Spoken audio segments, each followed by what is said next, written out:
You are listening to the Stand Out Now podcast with your host, Dave Mendonca. Check out each episode as top experts share their proven marketing, publicity, and sales tips to help you cut through the advertising noise so you can reach your ideal clients, get noticed, and connect with powerful influencers. The Stand Out Now podcast is brought to you by podcastinterviewexperts.com, helping entrepreneurs attract clients through business podcast guest appearances.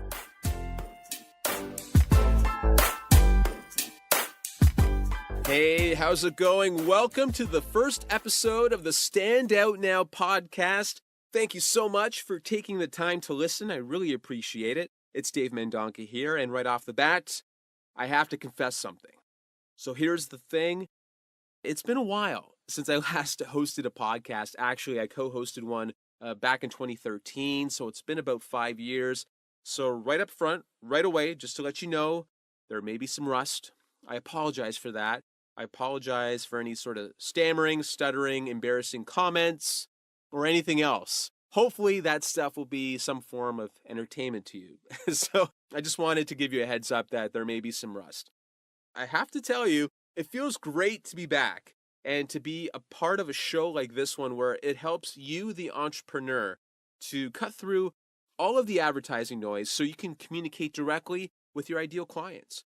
You see, this podcast will provide you tips, hacks, links, roadmaps, and much more to help you reach your perfect clients, and it will do so, really, via the amazing guests that will join me in the upcoming weeks, months, and hopefully years to come. Now, today's episode is about connecting with powerful influencers. Talk about a way of getting like a shortcut to get through all that advertising noise. It is if you plug in to somebody who is a big deal in your field of expertise. Now, this is important because whether it's a startup looking for some venture capital funding, or an established business needing a celebrity or someone high profile to provide a testimonial or back the company in some way, I must say it's really handy to know how to connect with these heavy hitters. Of course, you'll need to set yourself apart from the thousands, really, that are already going after the same people you're hoping to attract. Now, I will provide a strategy later on that will hopefully help you out there. But first, let me give you a little background on me so you can get to know me a bit better, since really, I'm an absolute stranger to you. You don't know me. I'm just some guy off the street. I'm a former chicken factory worker. So who am I, and why should you listen to this podcast and to me at all? So basically, here's the somewhat brief bio. All right, I was born in Toronto, Canada. Was always a sports guy, wanted to be a TV sportscaster. Then when I was 19, really interesting thing happened. I worked at a chicken factory in a suburb west of Toronto for a summer. And at that job, it was a real eye-opener. I used to hang dead chickens on hooks, on assembly line hooks. Chicken blood would splatter all over my clothes. You know what? I was always meant for more. It was a crazy time. It was a crazy time working at that chicken factory. I definitely matured a lot, learned a lot, and I knew there was something more for me, and I was right. See, during the day, when I was flinging those dead chickens on hooks around, well, I was responsible. I put the chickens on the hooks. I didn't fling them at people or anything. Like, during the day, I was doing the chickens. I'm not doing the chickens, but I was hanging the Okay, this podcast is getting ridiculous. This will have to be like an explicit podcast rating or something.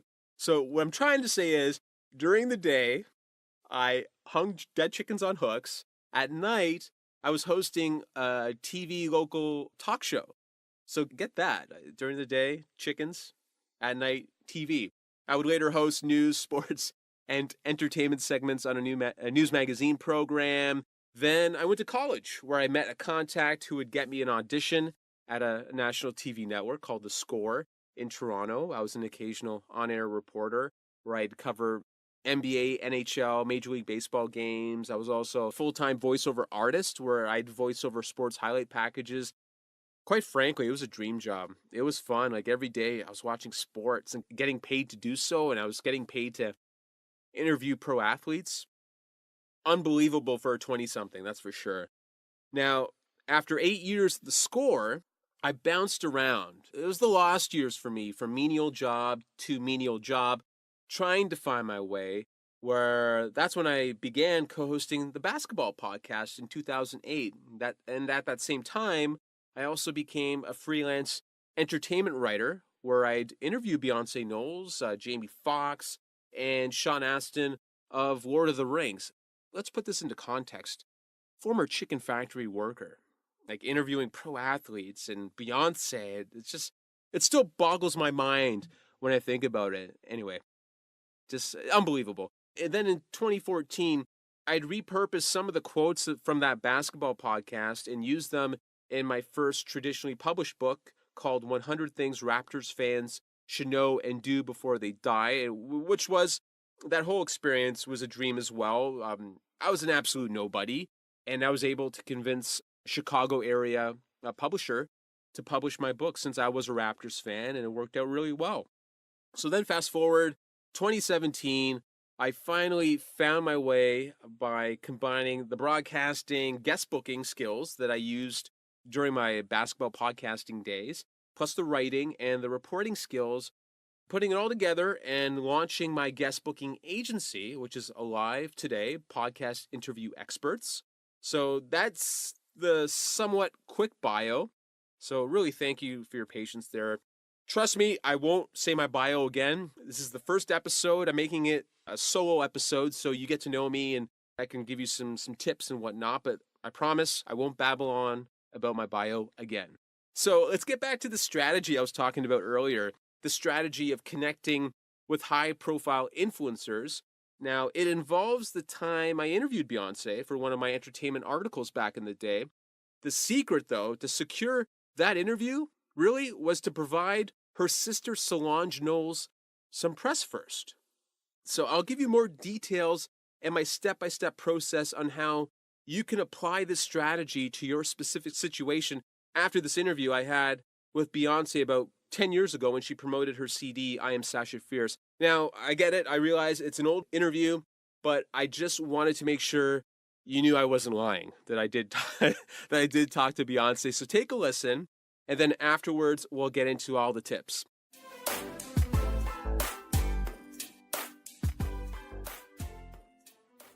Hi. Is this the one, the only Beyonce? Oh, gosh. Hi. How are you?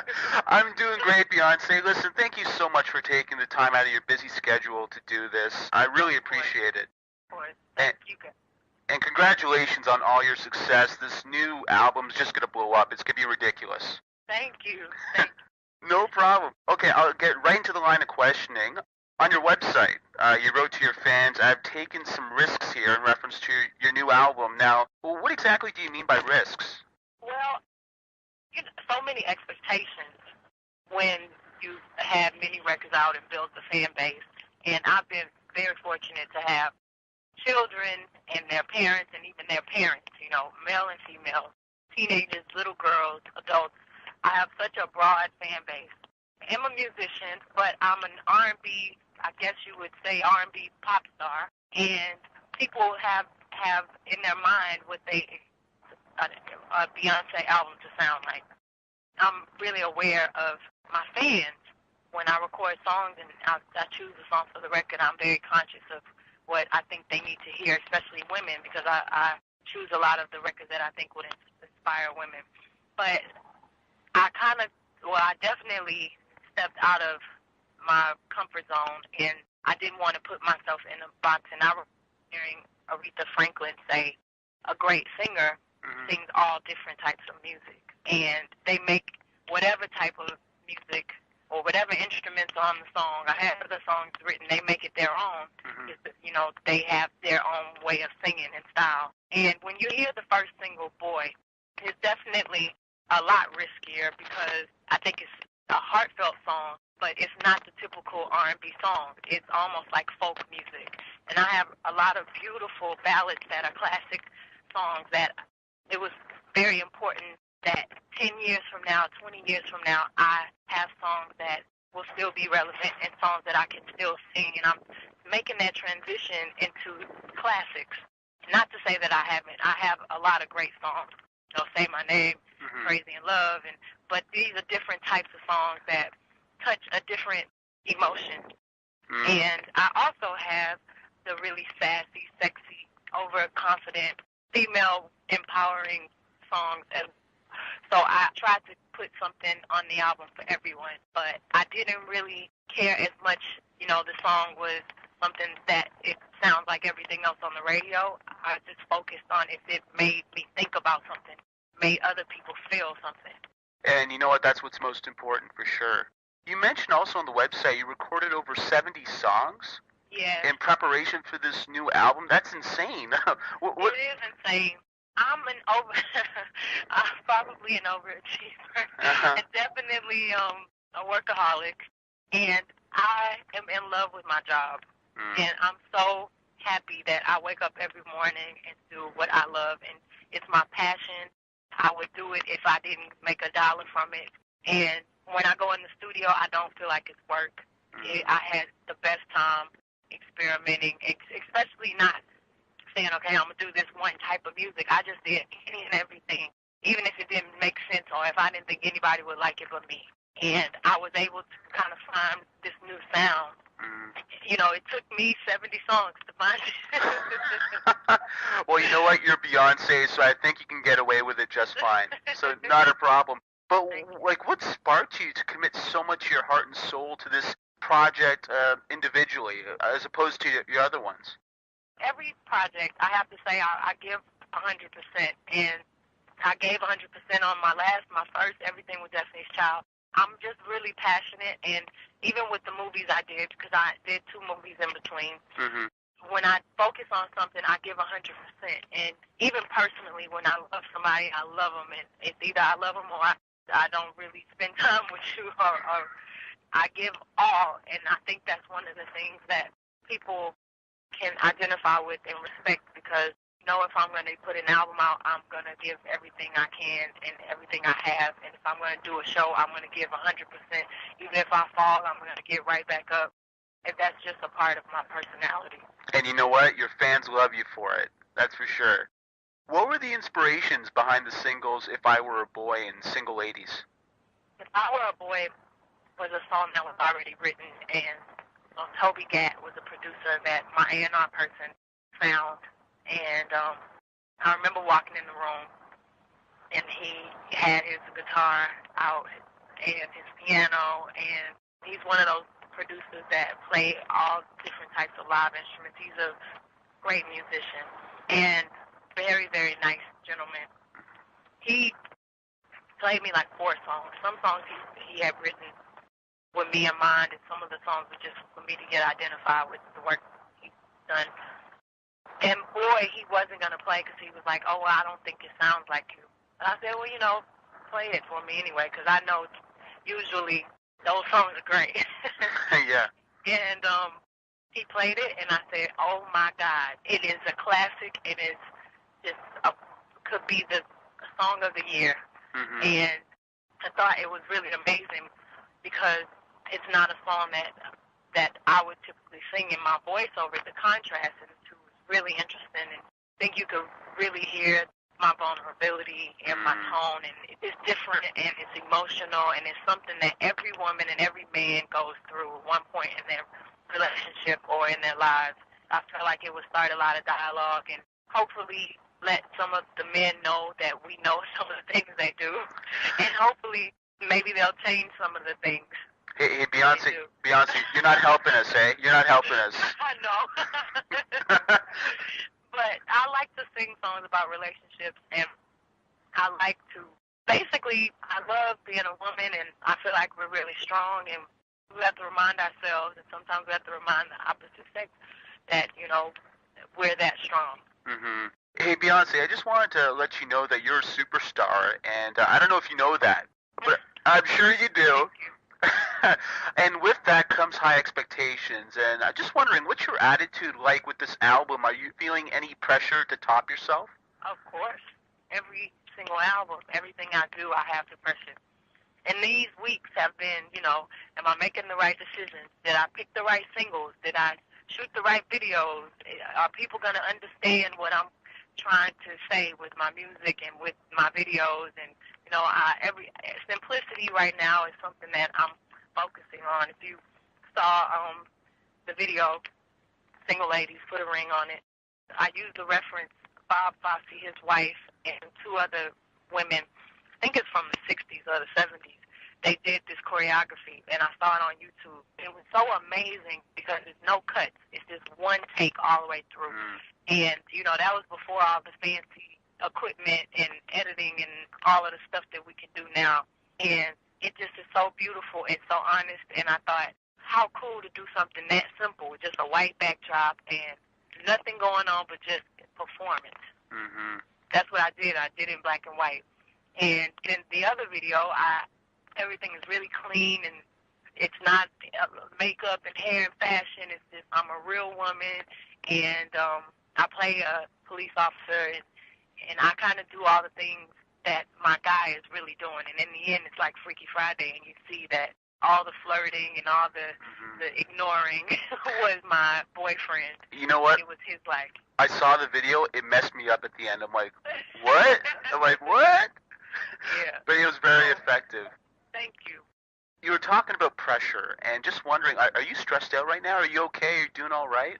Oh, yeah, I'm fine. I'm great. Of course, I have a little bit of, I'm anxious, I'm excited, I'm a little nervous. Not nervous, like, as in I don't think it's great. I know it's the best work I've done.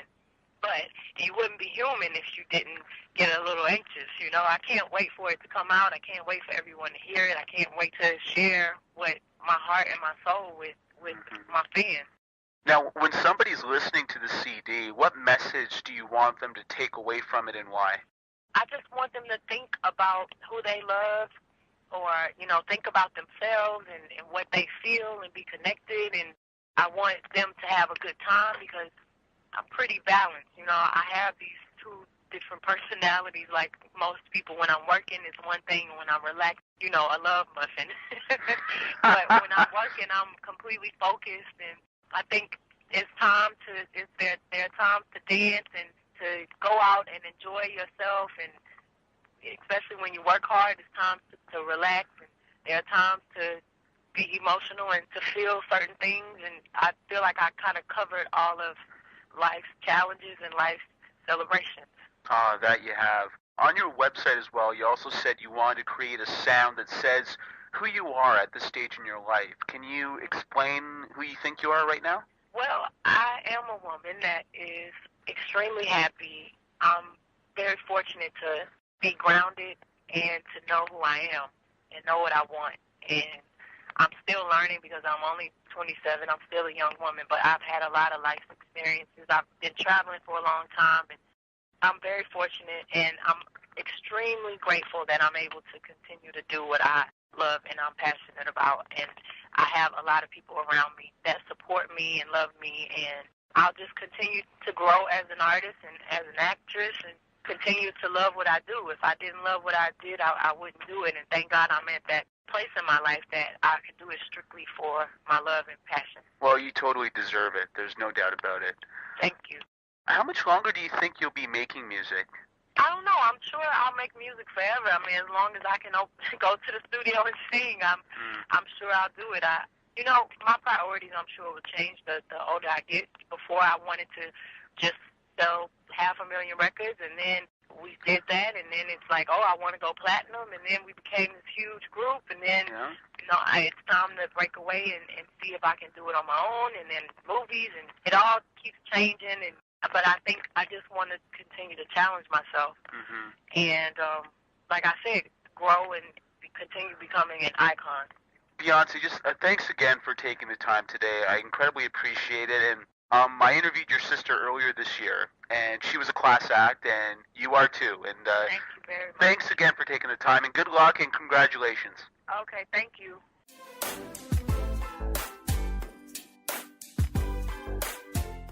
There you go, Beyonce. I must say, a very sweet, sweet person, very down to earth, as you really could tell just by listening to her. Absolute pleasure to speak with. Here's the question you are probably wondering. How in the heck did an absolute nobody like me secure that interview. This former chicken factory worker from Toronto, Canada. How did this happen? Well, here's how it played out. Basically, late 2007, early 2008, around that area, around that time, I was writing for an online Southern California entertainment and music magazine called The Tub. Yes, we are talking bathtub. Yes, it was called The Tub. I wanted to interview Beyonce for that and possibly some other publications since I was a freelance writer at the time. But I knew, I understood a no-name guy from The Tub wouldn't be able to seal the deal on Beyonce. I just had a hunch. So I did some research and I noticed her sister Solange also had a CD coming out earlier that same year.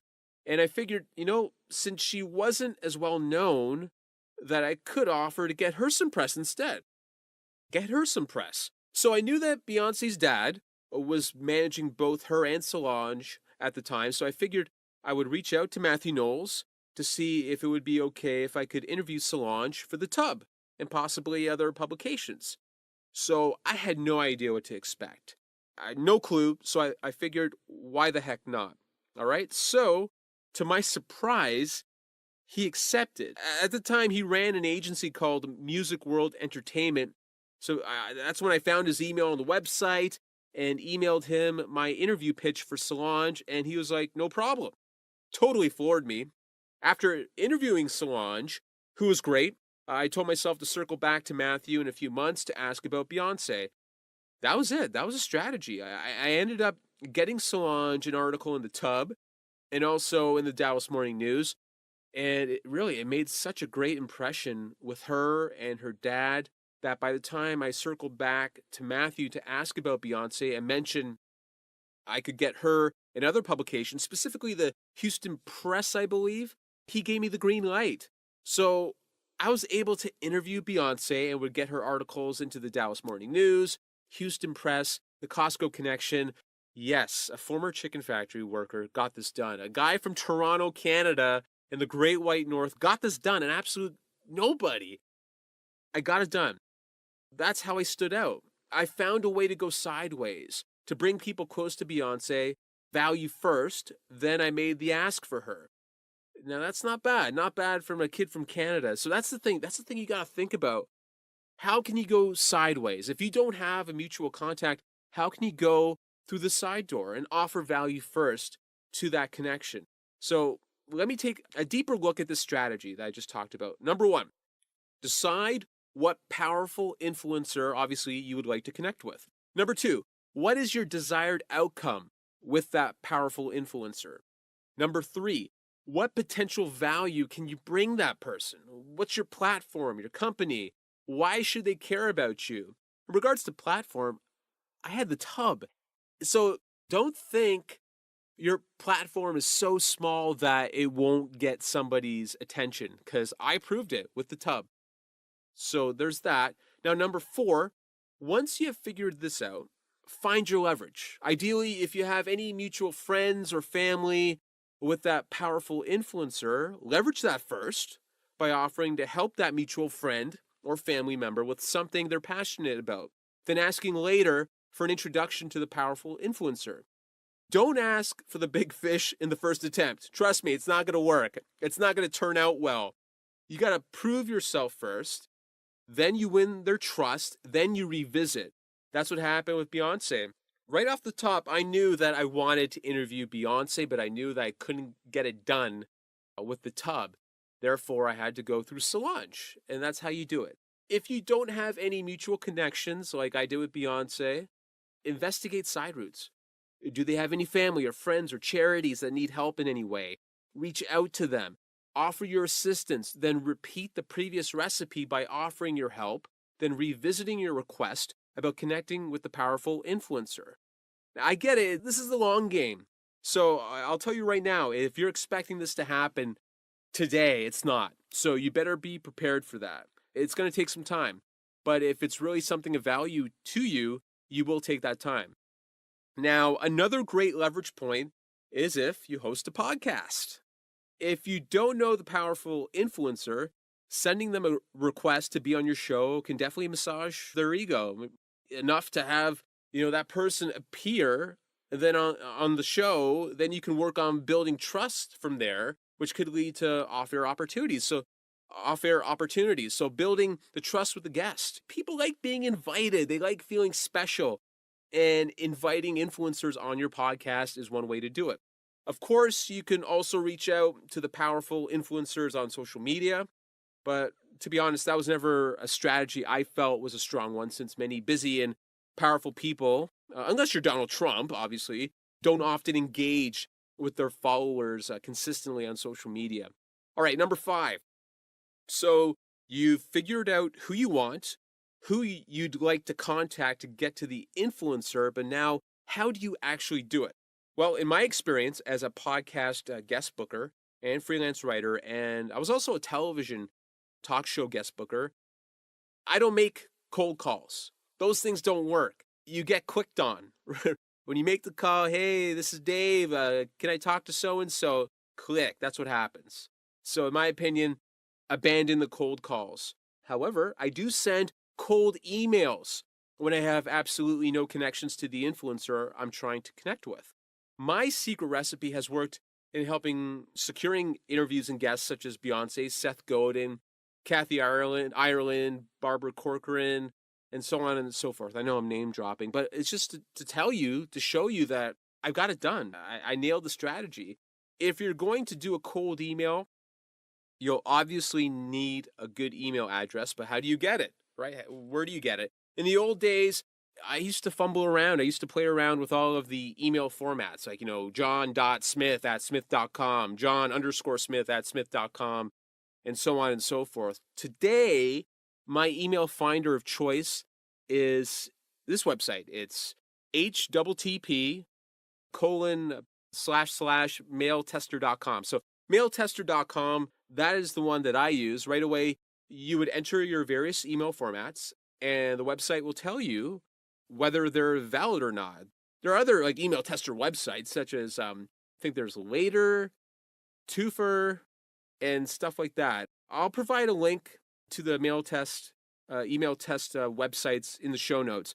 Also, you could find email formats by looking at the bottom of online press releases from your influencer's company, where you see the PR contact name and information. So there you go. Those are some helpful tips to find the right email address of that powerful influencer, or that mutual connection of that powerful influencer. All right, we're off to number 6. Now you have the email address of the person you'd like to connect with. What will your email look like?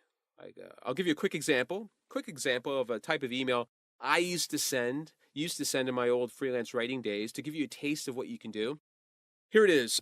Hello, Mary. I trust you're well. My name is Dave. I'm brackets, insert your platform, writer who'd like to have a 10 to 15 minute phone interview with insert influencer's name. To promote her, insert briefly describe upcoming projects, businesses, or charity work of that influencer. 2 hour, insert your audience description, numbers, whether you're global, the demographics of your audience. Then your next sentence would be, if she decides to participate in this interview, she'll join a great list of those I've written about, including Beyonce, Jamie Foxx, Sean Astin, to name a few. Next sentence, I'd like to conduct the interview early next month. In brackets, make sure you give your influencer about 3 to 4 weeks prior notice. Since I realize she has a busy schedule, I'm willing to speak with her any day she is available. Thank you for your time. I look forward to your response. Enjoy your day, Dave. Don't worry, this email will be in the show notes, so you can copy it from there. Now, basically, in that email, I spelled out a few things. I talked about my platform's audience, which influencers pay attention to in order to spread the word either about themselves or other companies. I also talked about past people I interviewed, which is social proof that I'm legit, I'm the real deal, and if you link to those interviews, it just adds to your credibility. So obviously provide some links in the email. You're always trying to prove your worth and value to your influencer. You see, their time is precious, so you have to make sure they're getting something out of the connection with you first. So you send the email. Then if you don't receive a response, follow up a couple of days later. Then if you don't hear anything from that follow-up, you send them an urgent email with urgent in the subject line. Then see what happens. If you still don't get a response, just circle back in a couple of months and repeat the process all over again. Now, to reach your powerful influencer, it's a long game. Like I mentioned before, you have to be patient. You have to be patient. If this is something that you don't have time for, train your assistant. Like if you have an assistant, get them to do this. Get somebody else who does have the time to devote to this, because it's worth it. This stuff works. It does work. Now, it took me about 6 months after I interviewed Beyonce's sister to actually interview Beyonce. So you do have to be persistent. But mind you, this was Beyonce. She's like a freaking icon. But this is from my experience. By the way, yeah, again, the actual researching and emailing can be done by an assistant if you're too busy. So just keep that in mind. And the bigger the influencer, sometimes the longer it will take to actually reach that person. That's pretty common sense. So I get it. This method's not the quickest, but it's proven it works. All right. So if you have the financial resources, maybe donating your funds to your influencer's charity or company in some way can get you closer. Or maybe you could become a sponsor at an industry conference where your influencer will be, and possibly that's your in. The bottom line is there's always a way. You just have to be creative and persistent about it. So that's really it. Man, the show just went by really quickly. So it was a solo episode. This will be the only one. Don't worry. From here on in, we'll have some great guests. Just thank you so much for joining me. I really appreciate it. Thank you for your patience. I know the first episode was kind of rough. I was kind of rusty. So just thanks again. I hope you got something out of it. Feel free to let me know if you have any questions. The email address, dave@podcastinterviewexperts.com. Reach out to me. And thanks again for joining me. Don't forget, please subscribe to the Standout Now podcast in iTunes. Check out the standoutnowpodcast.com website. Until next time, thank you so much and enjoy your day. Thank you for listening to the Standout Now podcast. Don't forget to subscribe to the show on iTunes and rate and review it as well. You can find out more about our program at thestandoutnowpodcast.com. Thanks again and enjoy your week.